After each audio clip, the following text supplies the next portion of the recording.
Kami mohon perhatian hadirin. Acara sidang orasi ilmiah Guru Besar Institut Teknologi Bandung akan dimulai.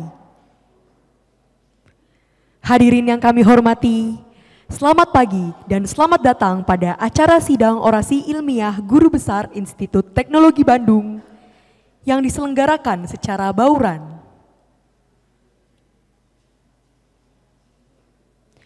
Pada hari ini, Sabtu 19 Agustus 2023, kita akan bersama-sama mengikuti orasi ilmiah bersama 3 orang guru besar, yaitu 1.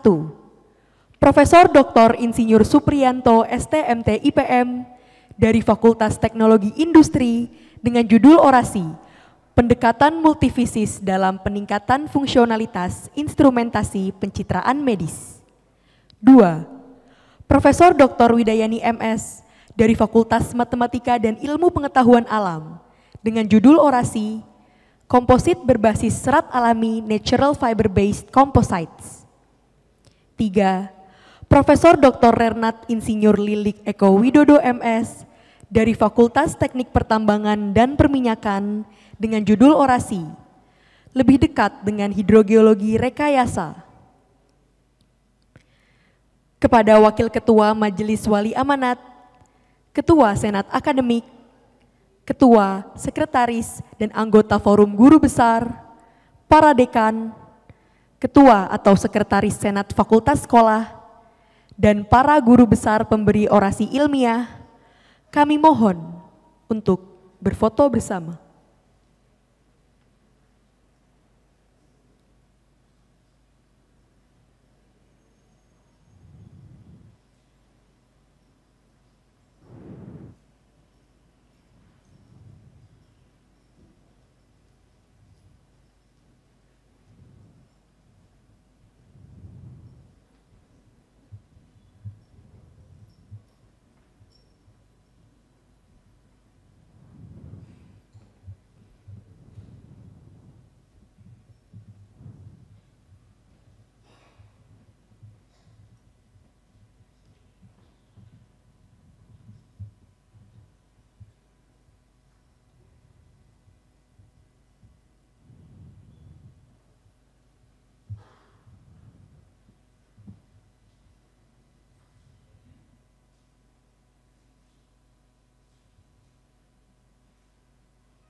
Kami silakan untuk menempati tempat.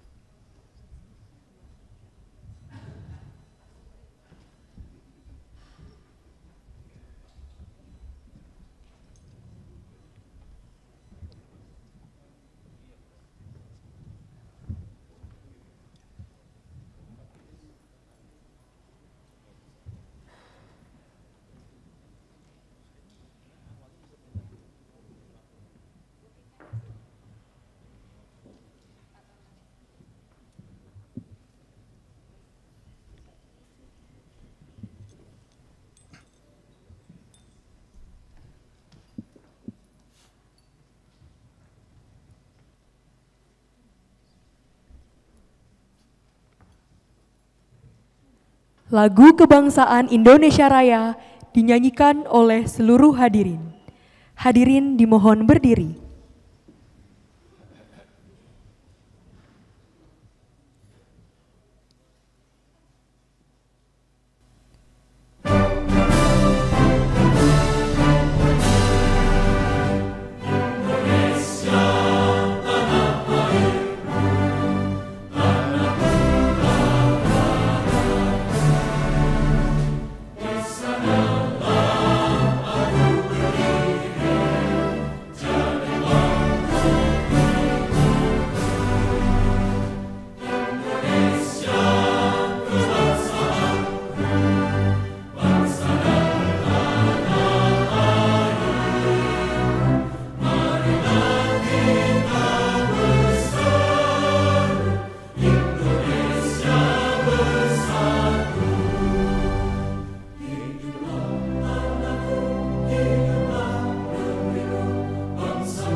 Hadirin disilakan duduk kembali.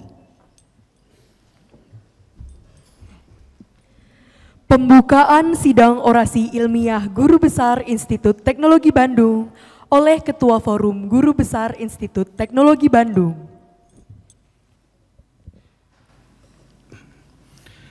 Yang terhormat Ketua Majelis Wali Amanat ITB yang diwakili oleh Wakil Ketua Majelis Wali Amanat ITB, yang kami hormati Ketua Senat Akademik ITB, Rektor ITB atau yang mewakilinya, Sekretaris dan anggota Forum Guru Besar ITB, serta tamu undangan luring dan daring yang kami muliakan.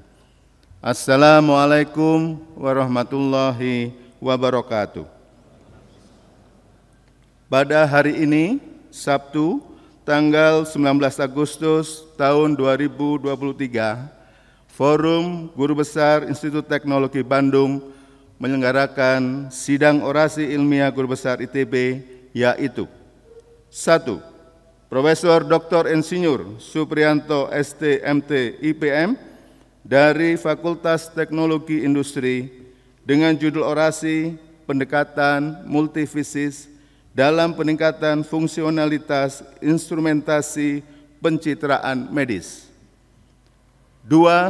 Profesor Dr. Widayani MS dari Fakultas Matematika dan Ilmu Pengetahuan Alam dengan judul orasi komposit berbasis serat alami. 3. Profesor Dr. Renat Insinyur Lili Eko Widodo MS dari Fakultas Teknik Pertambangan dan Perminyakan dengan judul orasi lebih dekat dengan hidrogeologi rekayasa. Kami mengucapkan terima kasih atas kehadiran Bapak Ibu Saudara-saudari di Gedung Aula Barat dan pada ruang virtual Zoom meeting. Dengan mengucapkan Bismillahirrahmanirrahim, sidang orasi ilmiah ITB resmi dibuka.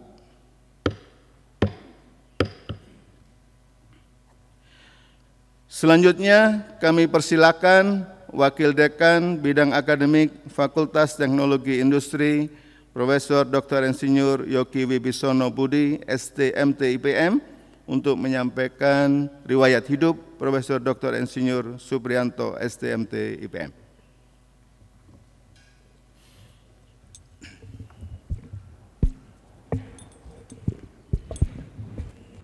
Bismillahirrahmanirrahim. Assalamualaikum warahmatullahi wabarakatuh.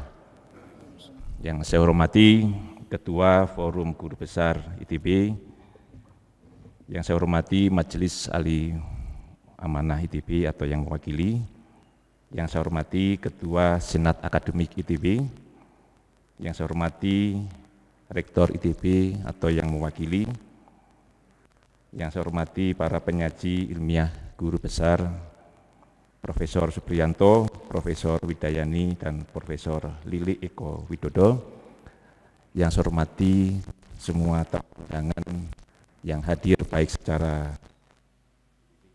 secara daring. Izinkan pada kesempatan ini saya akan membacakan kurikulum vitae dari Profesor Supriyanto. Profesor Supriyanto lahir di Surabaya pada tanggal 2 September 1970, menjadi anggota kelompok keahlian instrumentasi dan kontrol di Fakultas Teknologi Industri. TMT Guru Besar adalah tanggal 1 November 2022, kemudian sudah menikah tentunya ya di sini. Nama istri Apoteker Hayati SSI, dan alhamdulillah sudah dikaruniai 2 anak. Yang pertama adalah Ainun Nabila ST dan yang kedua adalah Zaki Ashari. Selanjutnya untuk riwayat pendidikan, menempuh SDN Negeri Dr. Sutomo 7 Surabaya, lulus tahun 1983. Kemudian melanjutkan di SMP Negeri 4 Surabaya, lulus tahun 1986. Dan kemudian melanjutkan di SMA Negeri 5 Surabaya, lulus tahun 1989. Jadi memang asli arek Surabaya. Kemudian di tahun yang sama melanjutkan sarjana teknik fisika ITB dan lulus tahun 1994. Di tahun 95 sampai dengan 98 menempuh program Magister Instrumentasi dan Kontrol di ITB. Kemudian di tahun 2000 sampai dengan 2006 melanjutkan pendidikan doktor di Technische Universiteit Delft ya di Belanda, di program studi atau di Fakultas Technische Natuurkunde. Ini adalah fisika teknik ya yang ada di TU Delft. Nah, kemudian riwayat kerja jadi staf pengajar di Teknik Fisika ITB mulai tahun 1996 sampai sekarang, dan juga kan anggota kelompok keahlian instrumentasi dan kontrol di ITB dari 2006 sampai dengan sekarang. Kemudian untuk jabatan struktural, ya ini pernah menjadi ketua program studi S2 dan S3 Teknik Fisika ITB dan sekaligus S2 Instrumentasi dan Kontrol ya di tahun 2014 sampai dengan 2008. Kemudian di tahun 2016 sampai dengan 2020 menjadi koordinator akademik pendampingan pendidikan kerjasama ITB dan Kementerian Perdagangan Akademi Meteorologi dan Instrumentasi. Kemudian di tahun 2019 sampai 2023 menjadi anggota Senat Akademik ITB. Nah, adapun kegiatan penelitian dari 2014 sampai 2023, jadi kurang lebih 9-10 tahun terakhir ya, ini menerima 5 penelitian sebagai ketua peneliti dengan dana dari ITB, kemudian 2 penelitian sebagai ketua peneliti dari Asahi Foundation dari Jepang, kemudian 2 penelitian sebagai ketua peneliti dari Hibah Kemendikbudristek, kemudian 1 penelitian sebagai ketua peneliti dari Marching Fund Kedereka, dan juga ada 6 penelitian sebagai ketua peneliti dari Hibah Kemenristek Dikti.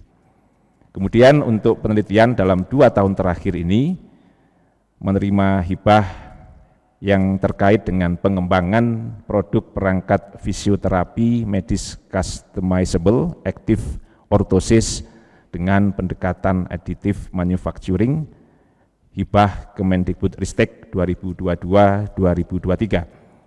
Selanjutnya, pengembangan konduktif smart textile yang terintegrasi pada produk sportwear sebagai wearable sensor biopotensial jantung, ini Marching Fund Kedereka di tahun 2022, dan 1 lagi adalah pengembangan neurofeedback dengan metode Low Resolution Brain Electromagnetic 3D tomografi berbasis perekaman sinyal listrik otak dari hibah Kemendikbudristek 2021-2022. Nah, adapun untuk publikasi ilmiah telah menerbitkan 24 artikel jurnal terindeks Scopus dan juga publikasi dalam proceeding internasional yang terindeks Scopus sekitar 84 ya, dengan H-index dari Profesor Supriyanto adalah 9. Juga ada textbook yang ditulis oleh Profesor Supriyanto bersama Ibu Hesti Susanti yang berjudul Ultrasonografi Medis Prinsip dan Aplikasi. terbitan ITB tahun 2020. Selanjutnya untuk bimbingan mahasiswa, nah ini telah meluluskan S1 Teknik Fisika pada rentang 2007-2023 sebagai pembimbing 1 dan 2 lebih dari 160 mahasiswa, ya, sangat banyak. Dan juga meluluskan S2 Instrumentasi dan Kontrol serta S2 Teknik Fisika di rentang waktu yang sama lebih dari 75 mahasiswa. Untuk S3, ini baik S3 di Teknik Fisika maupun S3 di Teknik Industri, ini sebagai promotor dan co-promotor meluluskan 8 mahasiswa. Di samping itu, Profesor Supriyanto juga telah meluluskan mahasiswa dari program studi lain, S1 dan S2 di SITH, kemudian S2 Ilmu Keolahragaan, S2 Ilmu dan Teknik Material, serta S2 Teknologi Nano yang berjumlah 17 mahasiswa. Dan saat ini Profesor Supriyanto menjadi promotor dan co-promotor di program studi S3 Teknik Fisika untuk 5 mahasiswa doktor. Di samping itu, ini ada 10 dosen teknik fisika saat ini ya, yang pernah menjadi mahasiswa bimbingan S1 dan S2, S2 atau S2 dan S3 serta S3. Kemudian juga ada 1 dosen SITH ya, yang juga pernah menjadi bimbingan S2 dari Profesor Supriyanto. Jadi sangat banyak nih. Ini adalah cara untuk menjadi dosen di teknik fisika itu menjadi bimbingannya Profesor Supriyanto, begitu kira-kira. Jadi sudah terbukti ya, di teknik fisika terbukti ada 10 mahasiswa, ya, sudah proven. Kemudian untuk penghargaan ya sangat banyak di sini. Award the International Conference on Biomedical Engineering Singapore 2005. Kemudian juga ada The Best Paper Award, ya, 4th International Conference on Instrumentation, Communication, Information Technology, and Biomedical Engineering 2015. Kemudian juga The Best Paper Award, 4th International Seminar on Photonic, Optic, and its Application 2020.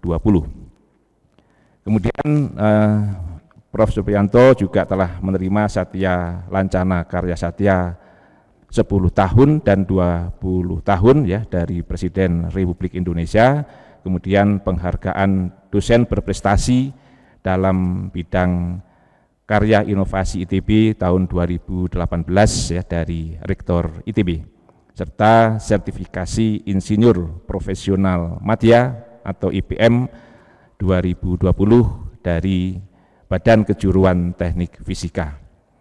Dan yang terakhir ini hobi ya, jadi Profesor Supriyanto memiliki hobi sebagai pemerhati sejarah dan juga budaya.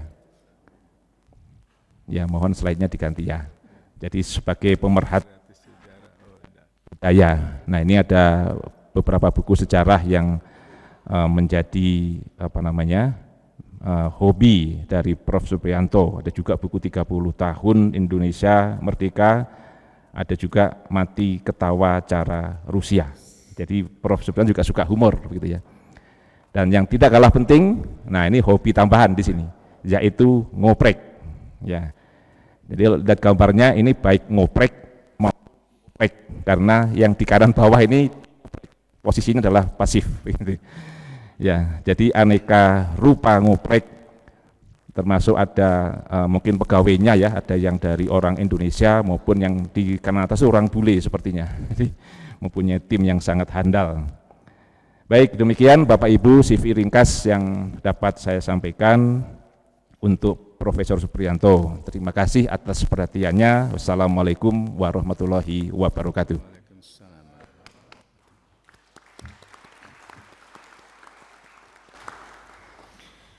Berikutnya kami persilakan Profesor Dr. Insinyur Supriyanto STMT untuk menyampaikan orasi ilmiah.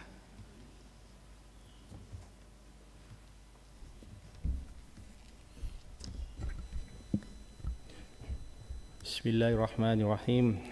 Yang terhormat Wakil Ketua Majelis Amanat ITB, yang terhormat Ketua Forum Guru Besar ITB dan anggota, yang terhormat Ketua Senat Akademik ITB, Rektor Institut Teknologi Bandung atau yang mewakili, anggota Senat Guru Besar FTI, Ibu Bapak orator serta rekan-rekan dosen dan hadirin semua yang hadir baik secara langsung di Aula Barat maupun melalui Zoom dan YouTube. Assalamualaikum warahmatullahi wabarakatuh. Terima kasih kepada Forum Guru Besar ITB sehingga dalam perjalanan hidup saya diberikan kesempatan untuk menyampaikan orasi guru besar pada pagi yang cerah ini. Saya akan menyampaikan orasi dengan judul pendekatan multifisis dalam peningkatan fungsionalitas instrumentasi pencitraan medis. Untuk yang pertama, izinkan sedikit saya menyampaikan sejarah bagaimana asal-usul bidang instrumentasi yang ditekuni di pendidikan kami di Teknik Fisika. Jadi mohon izin saya sampaikan bahwa Teknik Fisika itu sejak sekitar 1950 atas prakarsa Prof. Nawin dan Prof. Insinyur Adiwiyogo, lulusan Teknik Sipil Technical High School Bandung, itu menginisiasi pendidikan teknik fisika. Jadi pendidikan teknik fisika adalah pendidikan yang pada awalnya memang didesain pada jalur engineering yang mempelajari bidang rekayasa dengan pendekatan multifisis yang harapannya memberi bekal bagi lulusannya agar mampu mengisi kebutuhan akan forefront of engineering sesuai dengan zamannya.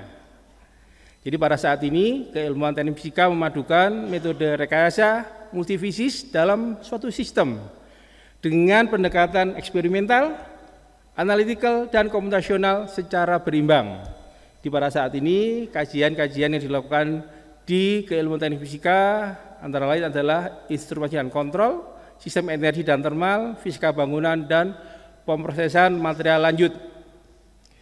Jika menengok apa yang saya sampaikan hari ini adalah saya baca dari sejarah bahwa 1970 atas prakarsa Insinyur Rahmat Muhammad, Naturkunde Engineer, alumni dari UILDAP, Prof. Arif Madiman yang menginisiasi bidang instrumentasi dan kontrol. Jadi saya lahir sudah disiapkan bidang ini. Yang mulai jadi salah satu di waktu itu adalah forefront of engineering teknik fisika di masa itu.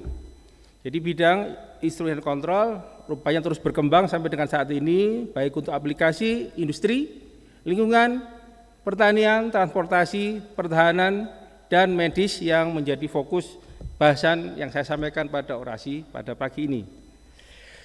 Jika kita berbicara tentang instrumentasi medis, jadi instrumen medis ini adalah diperlukan untuk monitoring, analisa, diagnosis atau biofeedback yang terukur dari fenomena multifisis, baik dari human system atau juga interaksi antara human system dan physical system.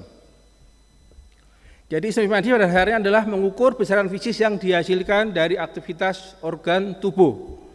Sebagai contoh, di ini saya berikan beberapa besaran fisis yang diproduksi oleh tubuh kita dari bioelektrik, kita sumber listrik, juga bioakustik. Jadi kita rasakan dak-dikduk dari jantung adalah fenomena akustik yang muncul karena aktivitas jantung, biomekanik, perubahan pada saat kita bernafas, perut, dimensi perut berubah, kemudian juga biooptik. Nah tentunya dalam instrumentasi medis ini intinya memerlukan satu sensor yang saat ini sebagian besar mengkonversi besaran-besaran fisis bioelektrik, bioakustik, biomekanik, biooptik menjadi besaran listrik yang kemudian dilakukan pengkondisian dan pemrosesan sinyal. Jadi yang unik adalah kalau kita lihat instrumentasi medik, dikala sudah zaman digital tetapi hasil printout juga masih digunakan. Jadi Bapak Ibu kalau dosen ITB setiap medical check up selalu dapat printout seperti ini. Jadi kalau ritmenya rapi, alhamdulillah sehat. Kemudian juga display output secara digital, jadi dari layar atau juga disimpan atau ditransmisikan di situ. Kemudian kalau kita lihat lebih jauh lagi, contoh-contoh terkait instrumen medis.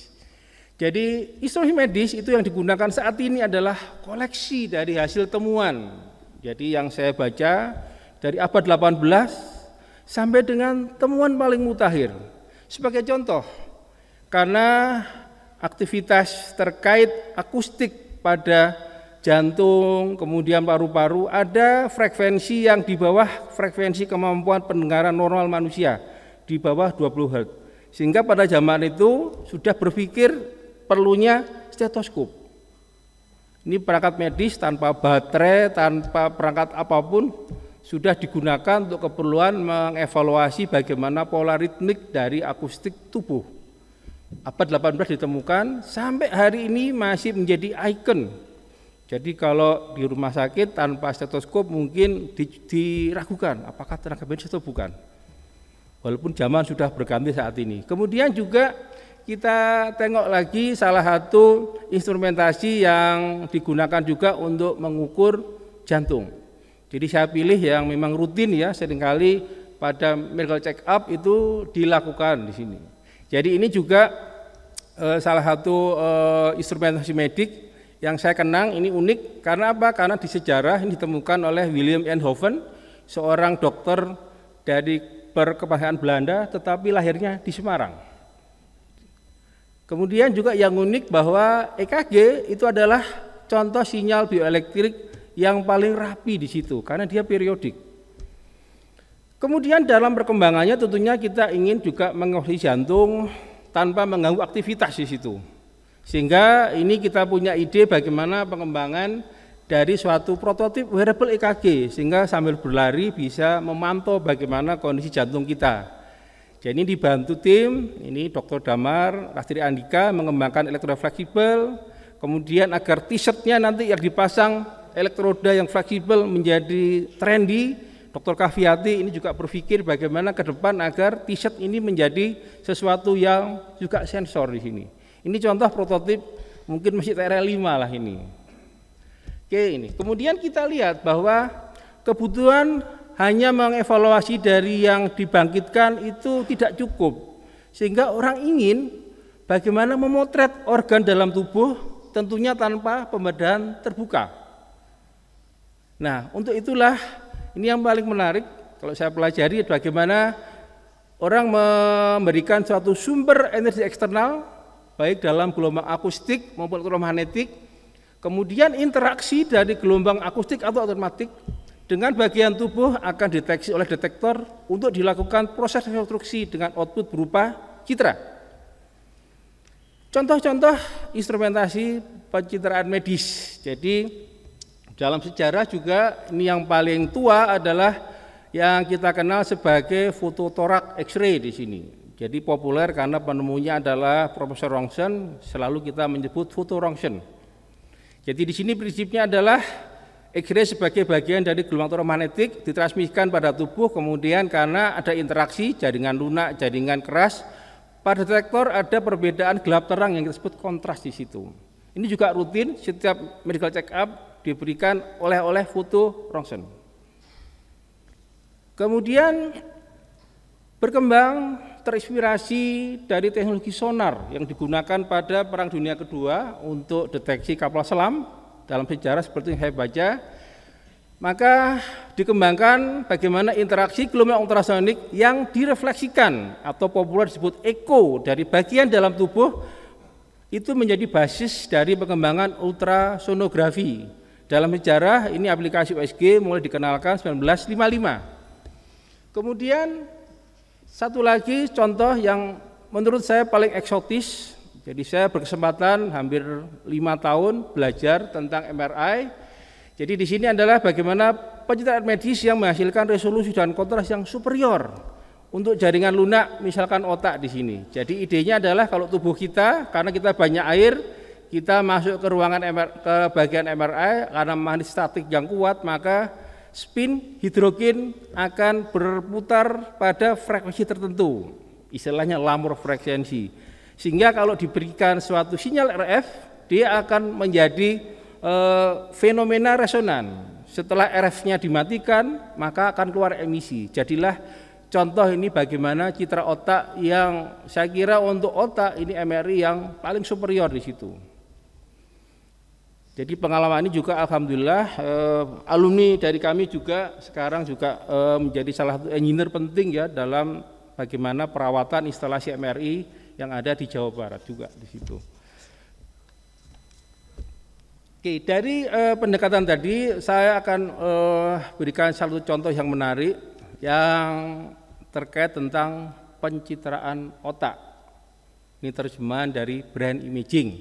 Jadi keinginan untuk bisa mengkuantifikasi aktivitas fisik pada otak menyebabkan perkembangan teknologi yang ingin mengetahui ini yang kita sebut sebagai brain imaging. Yang pertama adalah basis yang kita sebut electromagnetic physiological signal atau IPS. Jadi IPS ini merupakan hasil aktivitas bioelektrik pada sel neuron pada otak yang bisa direkam dengan EEG. Jadi kalau kita bandingkan dengan sinyal jantung, maka sinyal jantung itu rapi, periodik. EEG ini sinyalnya kalau kata mahasiswa itu enggak jelas ini Pak. Tapi di sinilah tantangannya. Makin susah, makin menarik untuk diteliti. Kemudian berkembang lagi, jadi kalau Bapak, Ibu itu lagi berpikir keras, maka tentunya bagian otak perlu suplai darah segar yang makin banyak. Kebutuhan dari darah segar yang kaya oksigen memungkinkan pada MRI itu dilakukan satu pendekatan khusus yang disebut fMRI sehingga kita bisa mendapatkan daerah mana yang paling membutuhkan suplai darah yang besar. Tetapi tentunya bahwa dilihat dua ini, brain imaging berbasis EEG itu tetap menarik karena MRI itu relatif biaya operasionalnya mahal. Sehingga ini belum populer di Indonesia. Sehingga dengan alasan ini juga kita melihat bahwa pendekatan brain imaging berbasis EEG juga masih tetap menarik untuk dikembangkan. Izinkan pada slide berikut kami sampaikan tentang bagaimana prinsip dasar dari perekaman EEG secara langsung yang merupakan pendekatan paling klasik. Jadi semenjak Hans Berger menemukan ini di awal abad 19, perekaman adalah pada permukaan ini. Jadi elektroda sebagai saya diletakkan di sini, kemudian ini contoh perangkat yang kita gunakan di laboratorium kami. Jadi sejak 2010, kemudian karena adanya pengaruh eksternal stimulus, internal stimulus, maka akan memengaruhi bagaimana pola dari sinyal elektroencefalogram. Karena interaksi ini pertama adalah karakternya, kalau tadi jantung itu periodik, lebih enak dianalisis. Ini adalah nonlinear dinamik karena tergantung moodnya juga di situ akan mempengaruhi. Kemudian juga non stasioner. Jadi kalau diukur tiba-tiba matanya kedip-kedip juga muncul artefak juga di situ. Tetapi dengan tantangan ini membuat jadi menarik di situ. Jadi tidak pernah berhenti bagaimana bisa mengkuantifikasi EEG yang lebih representatif. Secara klasik sebenarnya adalah yang paling populer mengevaluasi rekaman EEG itu dengan menggunakan brainwave, gelombang otak. Jadi mungkin Bapak Ibu populer beta, alfa, theta, delta. Jadi teman-teman medis saya ingat sampai tahun 2000-an aja masih di print. Kemudian dilihat yang nama ritme ditandai. Jadi beliau hafal kalau frekuensi rendah artinya lebih jarang-jarang dia berubah. Jadi contoh delta kalau kita tidur dalam, tidur nyenyak. Kemudian karena berkembang digital EEG maka mulailah masuk pendekatan tidak hanya puas dalam domain waktu. Jadi dengan pendekatan domain frekuensi memungkinkan mendapatkan estimasi power spektral. Jadi dilihat oh kalau ini alfa misalkan, kalau ini bentuknya kelihatan oh ini alfa, frekuensi digital 813. Kemudian dengan pendekatan lanjut memungkinkan dengan mapping 2 dimensi atau 3 dimensi di sini. Nah, beberapa contoh aktivitas yang kami lakukan bersama mahasiswa kami terkait pemanfaatan EEG. Jadi contoh sempat di 2013 kita belajar yang namanya isu brain computer interface, bagaimana rekaman dari otak itu bisa digunakan untuk menggerakkan suatu perangkat. Jadi ini contoh, kalau untuk motorik, jadi motorik gerakan itu tentunya justru unik. Jadi kalau kita diam, ternyata EEG itu lebih besar. sinkronisasi. Pada saat kita ingin bergerak, maka ada aktivitas yang disebut desinkronisasi. Ini populer dalam dunia neuroscience disebut gelombang mu. Nah, pola inilah yang menarik dijadikan dasar untuk input suatu sistem brain computer interface. Ini salah satu mahasiswa S1 saya yang sekarang sedang melalang buana di Denmark, bagaimana memanfaatkan ini untuk simulasi kontrol pada robot wheelchair bersama Pak Ogi Widiatmoko di sini. Jadi tidak jelek, ini artinya dalam paper conference sudah lumayan citasinya nih. Jadi kita akan coba juga lanjutkan lagi bidang-bidang seperti ini.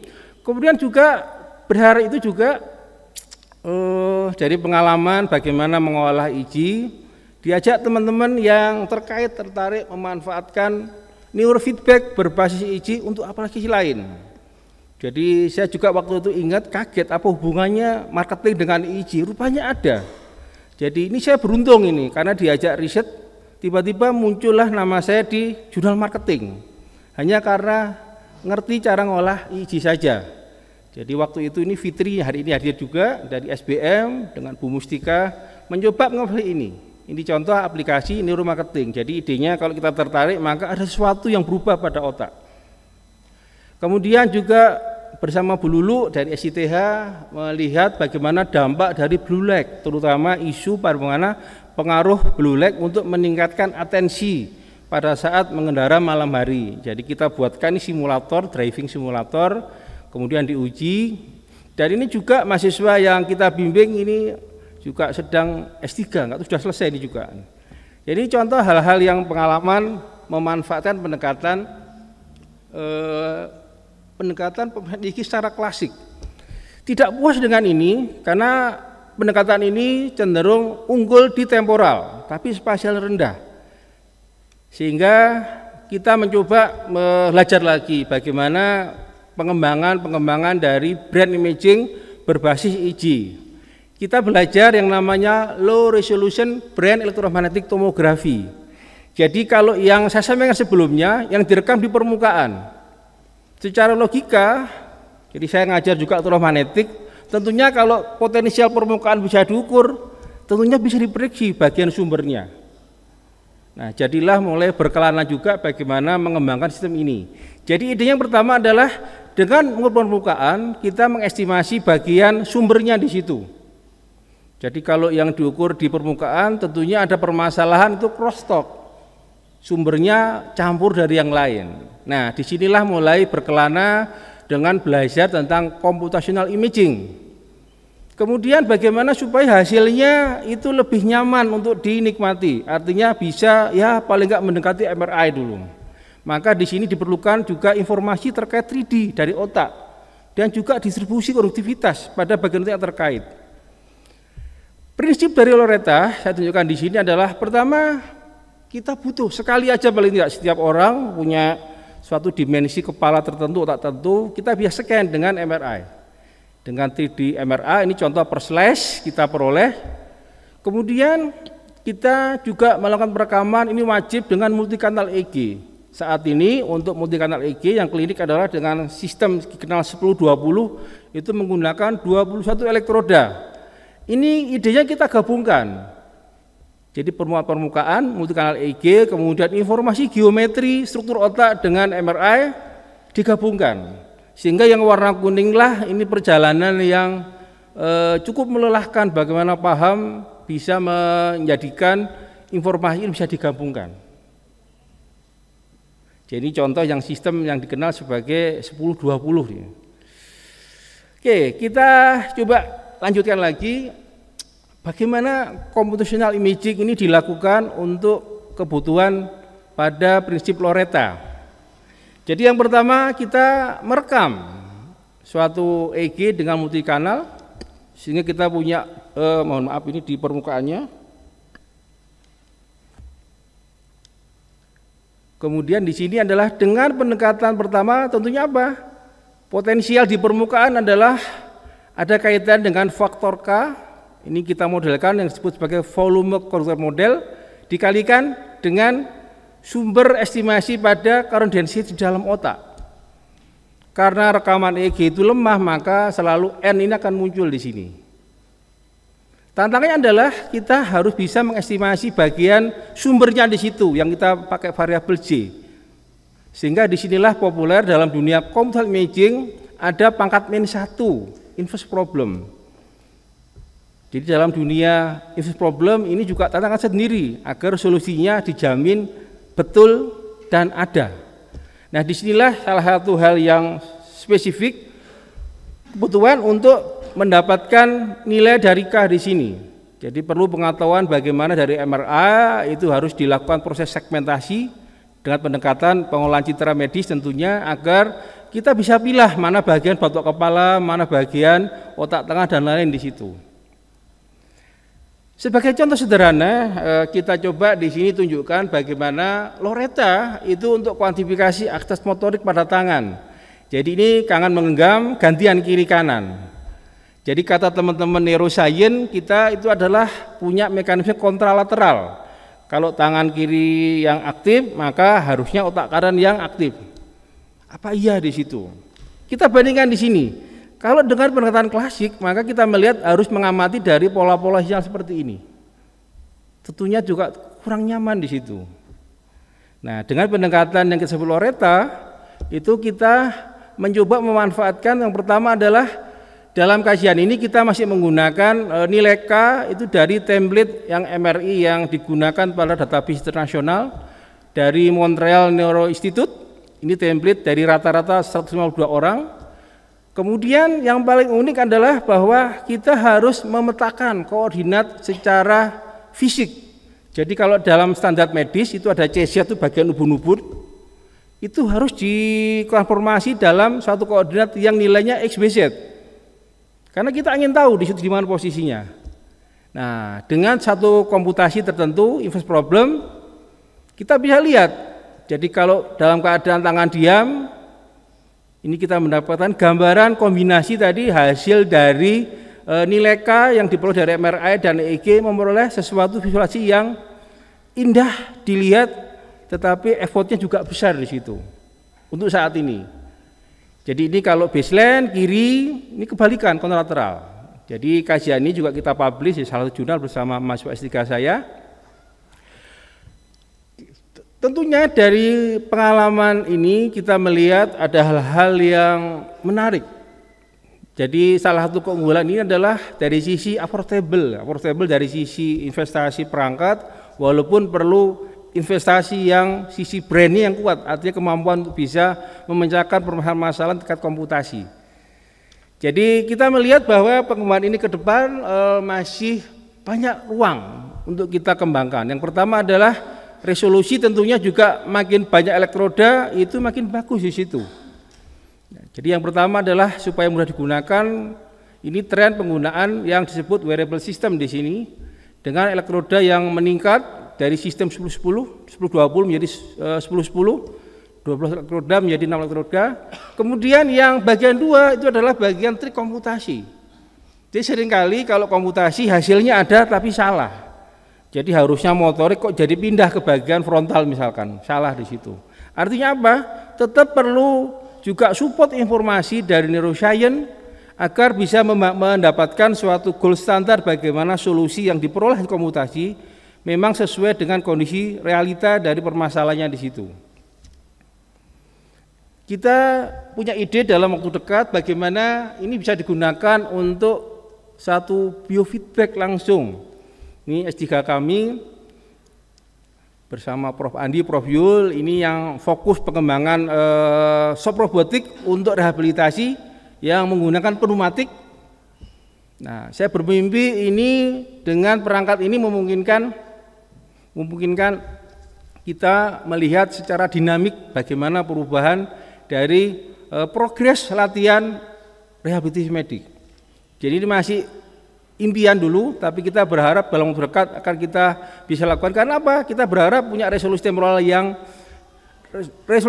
spasial yang tinggi, tapi investasinya operasional rendah di situ. Sehingga akan bisa tahu persis bagaimana progres rehabilitasinya.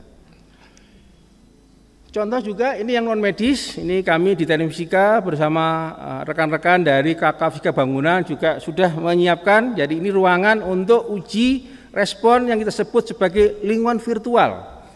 Ada sistem loudspeaker yang mengsimulasi kondisi real ruangan, kemudian virtual dari sistemnya, dan kita juga dibantu penggunaan yang high density wireless EEG. Ya, kita sedang fokus bagaimana evaluasi respon terkait tentang masalah-masalah auditory cortex yang berhubungan dengan sisi akustik. Jadi silahkan, ini ruang yang ada di Teknik Fisika juga yang dibangun teman-teman Pak Joko Sarwono ini dan teman yang mengembangkan ini.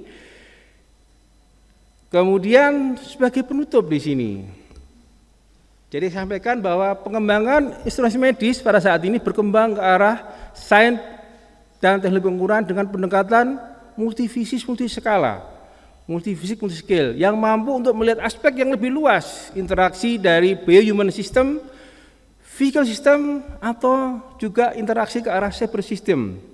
Sehingga kami lihat bahwa pendekatan keilmuan yang kami tekuni di engineering fisik, ya, teknik fisika, diharapkan juga menjadi bagian dari akselerator node dalam pendidikan yang baru di launching ini pasca sarjana, ya, multidisiplin teknologi kesehatan yang baru dibuka pada semester ini berjalan.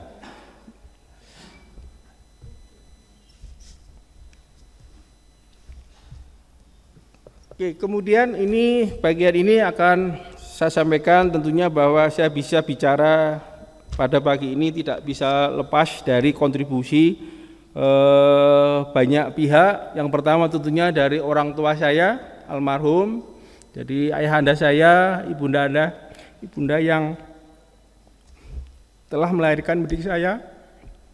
Jadi beliau memberi dorongan besar untuk saya terus sekolah.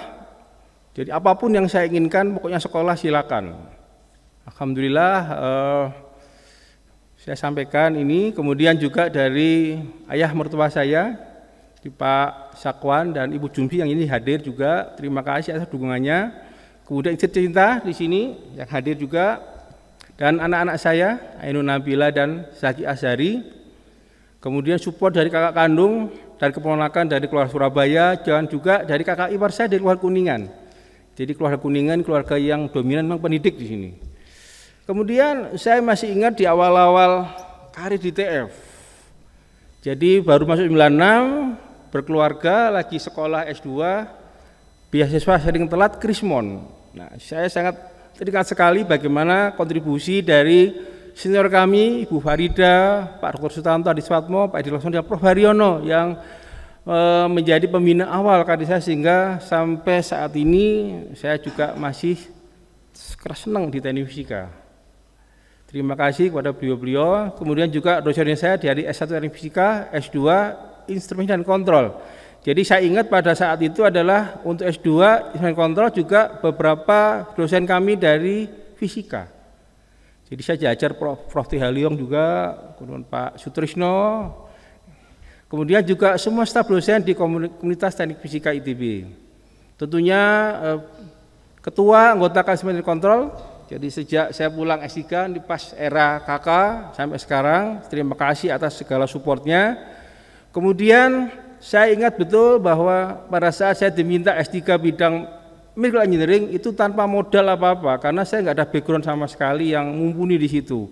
Terima kasih Prof. Hilun Naswin, Prof. Hati Mengko, waktu itu juga ada Prof. tamu dari Belanda, Pak Adrian Venema, yang memberikan rekomendasi pada saat saya mendaftar S3 di TU Delft, sehingga diterima. Jadi terima kasih untuk promotor saya, Prof. Taetyong, Prof. Albert Fasepul, Fran Vos, dan Mika Vogel, dan Dr. Nifroman yang membimbing saya selama S3 di TU Delft hampir 6 tahun, dan juga diberi kesempatan untuk banyak meneliti di Erasmus Medical Center Rotterdam. Kemudian tentunya kepada Prof. Heraman Kadipoyono sebagai Ketua Senat dan sahabat-sahabat senator di Senat Fakultas Teknik Industri dan Senat Akademik atas segala dukungannya, Dekanat FTI dan jajarannya, dan juga dari Teknik FTI yang kerja keras dalam membantu pembangkangan dupa untuk usulan guru besar saya. Untuk para pemberi rekomendasi, Prof. Bambang Sunendar, terima kasih beliau hadir, Prof. Bagit Sinhar, Prof. Daryono dari Farmasi, Prof. Huda Abdullah dari UTM, Prof. Suharjo dari FKG Unpad yang berkenan memberikan rekomendasi saya untuk usulan guru besar. Rekan-rekan peneliti dari Fakultas SITH, ST, FTMD, FSRD, FIPA, yang kemudian juga Fakultas Kedokteran Gigi yang beliau hadir juga hari ini dari Departemen Gigi, kemudian juga dari teman-teman Airlangga, Telkom University, dan mitra lain yang tidak bisa saya sebut satu persatu yang mendukung berbagai macam penelitian selama ini yang menghasilkan banyak juga publikasi dari hasil penelitian tersebut. Kemudian juga mahasiswa dan alumni ITB yang menjadi mitra penelitian saya sejak 2006 sampai sekarang, sahabat-sahabat alumni TU Delft yang juga hadir beberapa alumni ITB angkatan 89, 90, 91, dan semua pihak yang tidak saya sebutkan satu persatu atas bantuan dan dukungan dalam perjalanan hidup saya sampai mencapai karir guru besar pada saat ini. Terakhir akan saya bacakan kode kehormatan guru besar ITB. Dalam mengemban amanah guru besar Institut Teknik Bandung, saya akan menjaga kehormatan guru besar dengan selalu meningkatkan kompetensi keilmuan, membangun lingkungan masyarakat keilmuan saya, serta memberikan keteladanan dan manfaat atas keberadaan saya. Untuk itu, saya akan selalu memegang teguh janji dan ucapan saya, mempertahankan integritas dengan menjaga kejujuran, kepercayaan, kebijaksanaan, keadilan, saling menghormati, bertanggung jawab, dan menjaga nilai-nilai ITB dan masyarakat. Semoga Allah Subhanahu wa Ta'ala selalu memberikan petunjuk dan lindungan kepada saya. Bandung, 19 Agustus 2003, Profesor Supriyanto. Terakhir saya ucapkan terima kasih.